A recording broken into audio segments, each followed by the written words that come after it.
हो रहा है उसके निरीक्षण के लिए मुझे भेजा गया था। तो जिला सिरमौर में भी लगभग कोई 290 करोड़ के आसपास की क्षति हुई है, चाहे हम सड़कों की बात करें, चाहे हम विद्युत क्षेत्र की बात करें, चाहे हम जल शक्ति विभाग की स्कीम्स की बात करें। काफ़ी मैं समझता हूँ ये कार्य बाधित रहे हैं, लेकिन उसके बावजूद भी हमारे प्रशासन के अधिकारियों ने, कर्मचारियों ने अच्छा कार्य किया है और कम से कम टेम्पररी तौर पे लगभग सभी, मैं समझता हूँ मात्र 20-21 हमारी सड़कें शेष रही है जो अभी तक आपकी बाधित है। आपकी अधिकतर पानी की स्कीमें, आपकी विद्युत की आपकी स्कीमें, हमारे लगभग सभी DTRs वर्तमान में आपके कार्य कर रहे हैं और आने वाले समय में जो हमने रिलीफ मैनुअल में भी जो संशोधन किया है उसके तहत आपके सारे कागज़ बनाए जा रहे हैं। और जहां तक मकानों की बात हो, लगभग कोई 51 हमारे ऐसे मकान थे जो पूर्ण रूप से इस सद में आए, जो एक तरह से मैं समझता हूँ पूर्ण रूप से क्षतिग्रस्त हो चुके हैं। लगभग 500 से अधिक हमारे पार्शली डैमेज हाउसेज है और इस अवधि के दौरान लगभग कोई 11 अनफॉर्चुनेट डेथ्स भी हुई है। सरकार, मैं समझता हूँ इस आपदा को प्राथमिकता के आधार पर इस तरह से हमारा जनजीवन सामान्य हो। जो क्षति हुई, हालांकि बहुत बड़ी क्षति है, इस तरह का मैं समझता हूँ फ्यूरी नेचर की ना अतीत में देखी गई थी, ना सुनी गई थी। लेकिन सरकार मजबूती के साथ जनता के साथ खड़ी है और माननीय मुख्यमंत्री ने हर जिले में एक एक मंत्री को मैं समझता हूँ जिला दिया है ताकि वहाँ पर सभी बातों को लेकर देखा जाए कि किस तरह से राहत वहाँ पहुँचाई जा रही है। और 8 तारीख के बाद आपने देखा होगा, 8 जुलाई के बाद ये क्रम प्रारंभ हुआ था, चाहे वो चंद्रताल की बात थी, वहाँ पर भी हमारे honourable revenue minister Sanjay Awasthi ji माननीय मुख्यमंत्री के दिशा निर्देश के अनुसार लगभग कोई 294 के आसपास वहाँ पर टूरिस्टों को वहाँ से रेस्क्यू किया था। एक प्राथमिकता के आधार पे हर तरह से सरकार कार्य कर रही है और पूरे प्रदेश में लगभग कोई 300 करोड़ से अधिक की राशि भिन्न भिन्न विभागों को, जिलाधीशों को राहत कार्य के लिए दी गई है। और अभी भी लगभग कोई 1.5-2 महीने की अवधि मानसून की शेष रही है।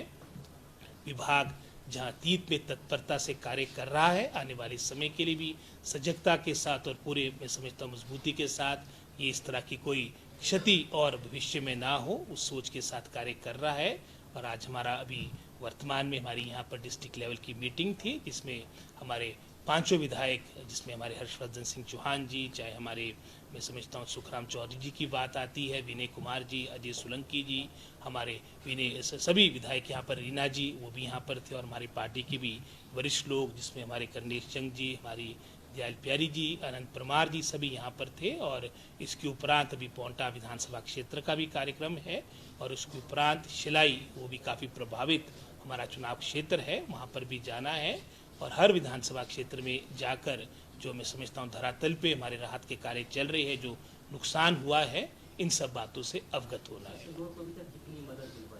लगभग कोई अधीश के कार्यालय में जो हमारी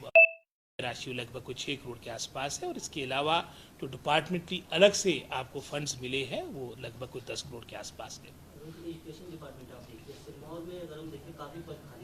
जी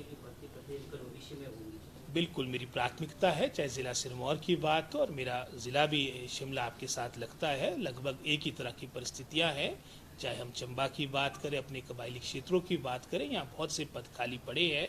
और इसी सोच के साथ लगभग कोई 6000 पदों की स्वीकृति हमने कैबिनेट से ली थी, जिसके लिए हम माननीय मुख्यमंत्री के समस्त अपने जो कैबिनेट के कोलीग्स हैं उनका धन्यवादी और आभारी हूँ। और उसमें जो हायर एजुकेशन की 530 पोस्टें थी वो कमीशन को भेजी जा चुकी है। वहाँ पर शीघ्र आपके इंटरव्यू की प्रक्रिया, वहाँ पर एग्जाम्स की प्रक्रिया प्रारंभ होगी और साथ ही साथ जो एलिमेंट्री एजुकेशन के भी कुछ 5300 पोस्टें हैं ये भी शीघ्र कमीशन को जाएगी ताकि हमारे जो ये रिक्त पड़े स्थल है ये आपके भरे जाए। और इसके अलावा जो प्रमोशन और बैच वाइज के माध्यम से आपकी पोस्टें भरी जाती है वो क्रम प्रारंभ है, चला हुआ है पिछले 6-8 महीनों से। और उसके अंतर्गत भी आपने टीचिंग, नॉन टीचिंग स्टाफ की लगभग कोई 2500 के आसपास आपके पद भरे जा चुके हैं। और आने वाले समय में मेरा पूरा प्रयास रहेगा, विशेषकर जो आपके सिंगल टीचर स्कूल्स है या विदाउट टीचर स्कूल्स है, यहाँ पर आपका स्टाफ मुहैया करवाया जाए।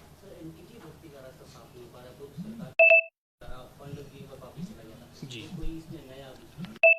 से संबंधित मैं स्वयं भी दिल्ली गया था, अपने जो हमारे संबंधित मंत्री है धर्मेंद्र प्रधान जी और भी जो हमारे अधिकारी है सबसे से भी मुलाकात हुई